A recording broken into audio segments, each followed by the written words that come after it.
एक नया प्रश्न उठ खड़ा हुआ है। क्या मैं किसी अहंकार के कारण सर्वशक्तिमान तथा सर्वज्ञानी ईश्वर पर विश्वास नहीं करता हूँ?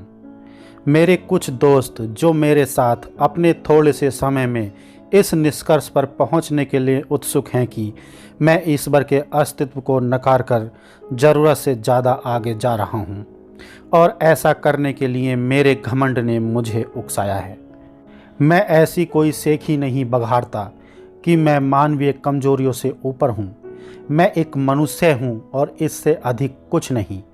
कोई भी इससे अधिक होने का दावा नहीं कर सकता। ये कमजोरी मेरे अंदर भी है। अहंकार भी मेरे स्वभाव का अंग है। अपने साथियों के बीच मुझे निरंकुश कहा जाता है। मेरे कई दोस्तों को शिकायत है कि मैं अनचाहे ही अपने विचार उन पर थोपता रहता हूँ। मैं ये समझने में पूरी तरह असफल रहा हूँ कि अनुचित वर्ग या वृद्धाभिमान किस तरह किसी भी व्यक्ति के ईश्वर में विश्वास करने के रास्ते में रोड़ा बन सकता है। किसी वास्तव में महान व्यक्ति की महानता को मैं मान्यता न दूं, यह तभी संभव हो सकता है जब मुझे भी थोड़ा यश प्राप्त हो गया हो, जिसके या तो मैं योग्य नहीं हूँ या मेरे अंदर वो गुण नहीं हैं जो इसके लिए आवश्यक हैं। यहाँ तक तो समझ आता है, लेकिन यह कैसे हो सकता है कि एक व्यक्ति जो ईश्वर में विश्वास करता हो सहसा ही अपने व्यक्तिगत अहंकार के कारण उसमें विश्वास करना बंद कर दे? इसके दो ही रास्ते संभव हैं। या तो मनुष्य खुद को ईश्वर का प्रतिद्वंदी समझने लगे या वो स्वयं को ही ईश्वर मानने लगे। इन दोनों ही अवस्थाओं में वो सच्चा नास्तिक नहीं हो सकता। पहली अवस्था में वो अपने प्रतिद्वंदी के अस्तित्व को नकारता ही नहीं है। दूसरी अवस्था में वो एक ऐसी चेतना के अस्तित्व को मानता है जो पर्दे के पीछे प्रकृति की सभी गतिविधियों का संचालन करती है। मैं साफ कह देना चाहता हूँ कि न तो मैं ईश्वर का प्रतिद्वंदी हूँ, न ही मैं अवतार हूँ, और न ही स्वयं परमात्मा हूँ।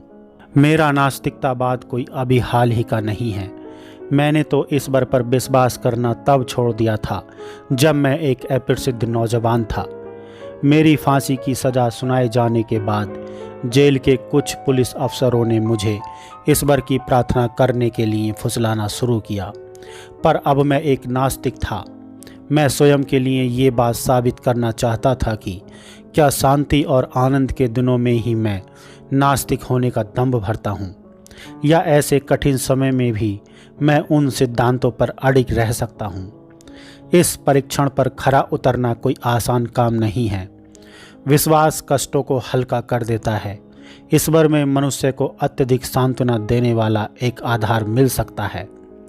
उसके बिना मनुष्य को अपने ऊपर निर्भर रहना पड़ता है, और मैं खुद पर निर्भर रहना चाहता हूँ, ईश्वर पर नहीं। तूफान और लहरों के बीच अपने पांव पर खड़े रहना कोई बच्चों का खेल नहीं। मैं जानता हूँ कि जिस क्षण रस्सी का फंदा मेरी गर्दन पर लगेगा और मेरे पैरों के नीचे से तख्त हटेगा, वह मेरे जीवन का अंतिम विराम होगा। वो मेरा अंतिम क्षण होगा। यदि आपका विश्वास है कि एक सर्वशक्तिमान, सर्वव्यापक और सर्वज्ञानी ईश्वर है जिसने विश्व की रचना की, तो कृपया मुझे ये बताएं कि उसने ये रचना क्यों की। कष्टों और यातनाओं से भरी दुनिया, असंख्य दुखों से शाश्वत दुनिया, एक भी व्यक्ति पूरी तरह संतुष्ट नहीं। कृपया ये न कहें कि यही उसका नियम है। यदि वह भी किसी नियम में बंधा है तो वो सर्वशक्तिमान नहीं, वो भी हमारी ही तरह नियमों का दास है। कृपया करके यह भी न कहें कि वह उसका मनोरंजन है। फिर तुम कैसे उसके दुष्कर्मों का पक्ष लेने की सोचते हो? तुम कब तक उस व्यक्ति को सही ठहराते रहोगे जो हमारे शरीर पर घाव करने का साहस इसलिए करता है कि बाद में मुलायम और आरामदायक मलहम लगा सके? ग्लेडिएटर संस्था के व्यवस्थापक कहाँ तक सही करते थे कि एक भूखे खूंखार शेर के सामने मनुष्य को फेंक देते थे कि यदि वह उससे जान बचा लेता है तो उसकी खूब देखभाल की जाएगी। तो मैं पूछता हूँ कि उस चेतन परमात्मा ने इस विश्व और उसमें मनुष्य की रचना क्यों की? आनंद लूटने के लिए? तब उसमें और नीरों में क्या फ़र्क है? मैं पूछता हूँ, तुम्हारा सर्वशक्तिशाली ईश्वर उस शख्स को क्यों नहीं रोकता जब वो कई पाप या अपराध कर रहा होता है। ये काम तो वो बड़ी आसानी से कर सकता है। उसने लड़ाकू राजाओं के लड़ने की शक्ति को क्यों नहीं छीन लिया? इस प्रकार विश्व युद्ध द्वारा मानवता पर पड़ने वाली विपत्तियों से उसे क्यों नहीं बचाया? उसने अंग्रेजों के मन में भारत को आज़ाद कर देने की भावना क्यों पैदा नहीं की? क्या तुम मुझसे पूछते हो कि मैं इस विश्व की उत्पत्ति तथा मानव की उत्पत्ति की व्याख्या कैसे करता हूँ? तो ठीक है, मैं तुम्हें बताता हूँ। चार्ल्स डार्विन ने इस विषय पर कुछ प्रकाश डालने की कोशिश की है, उसे पढ़ो। अपने व्यक्तिगत नियमों तथा अभिभावकीय उदारता से पूर्ण ईश्वर का बढ़ा चढ़ाकर कल्पना एवं चित्रण किया गया है। पीड़ा में पड़े व्यक्ति के लिए ईश्वर की कल्पना उपयोगी होती है। समाज को इस विश्वास के विरुद्ध लड़ना होगा।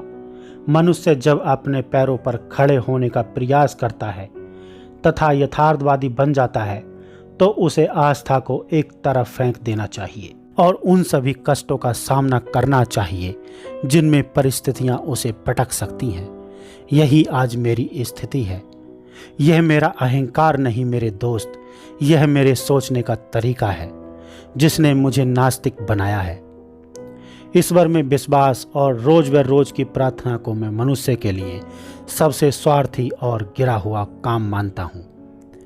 अतः मैं फांसी के फंदे की अंतिम घड़ी तक सिर ऊंचा किए खड़ा रहना चाहता हूँ। हमें देखना है कि मैं निभा पाता हूँ या नहीं। मेरे एक दोस्त ने मुझे प्रार्थना करने को कहा। मैंने उसे नास्तिक होने की बात बताई तो उसने कहा कि अपने अंतिम दिनों में तुम विश्वास करने लगोगे।